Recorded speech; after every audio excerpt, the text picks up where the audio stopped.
To everyone in the bustling city of Brookhaven, Emily Carter was the heartbeat of St. Mary's Medical Center. At 34, she was the kind of nurse every patient prayed for. Calm, attentive, and endlessly compassionate. She volunteered on weekends at the local shelter, baked cookies for her elderly neighbors, and never missed Sunday service. So when she didn't show up for her night shift on a rainy Thursday in October, it was instantly out of character. Her colleagues called, texted, and even drove by her apartment. No response. By morning, her silver Honda Civic was found still parked outside her building, and her phone sat charging on her bedside table. Emily Carter had vanished. Chapter 2. The search begins. Detective Ryan Holt, a seasoned investigator known for his methodical approach, was assigned the case. No forced entry, no signs of struggle, he muttered, scanning her tidy apartment. It's like she just walked out. Security footage from the building's front entrance showed Emily leaving at 9:47 p.m., dressed in scrubs, a raincoat, and holding a small tote bag. She never made it to work. At first, police suspected a random act of violence. Brookhaven wasn't immune to danger, late-night muggings, occasional abductions. But something about Emily's disappearance felt personal. Chapter 3. Cracks in the image. As days passed, the investigation peeled away the layers of Emily's seemingly perfect life. Her co-workers spoke of her professionalism, but one, Nurse Rachel Torres, hesitated. She'd been distracted lately, said she was seeing someone but wouldn't say who. Detectives dug into her phone records. Dozens of late-night calls to one number, an unlisted cell phone registered to Dr. Alan Mercer, the hospital's chief surgeon, and a married man. When questioned, Dr. Mercer insisted they were close colleagues, but text messages told a different story, an affair that had grown intense, then strained.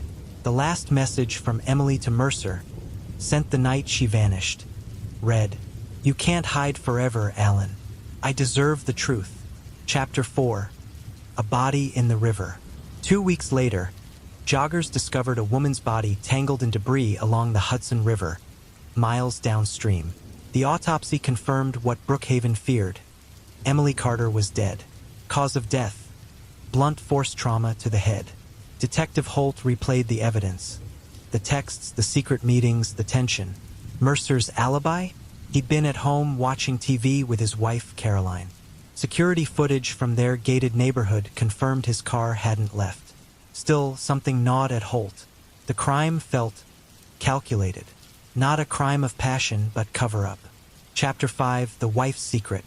When investigators re-interviewed Caroline Mercer, she appeared calm, even helpful. But a quiet tip from a neighbor shattered the facade. The night Emily disappeared, Caroline's SUV was spotted leaving the house around 10 p.m. A search warrant uncovered a blood-stained scarf in the vehicle's trunk. DNA testing confirmed the blood belonged to Emily. When confronted, Caroline broke down. "She ruined everything," she sobbed. "I begged her to end it."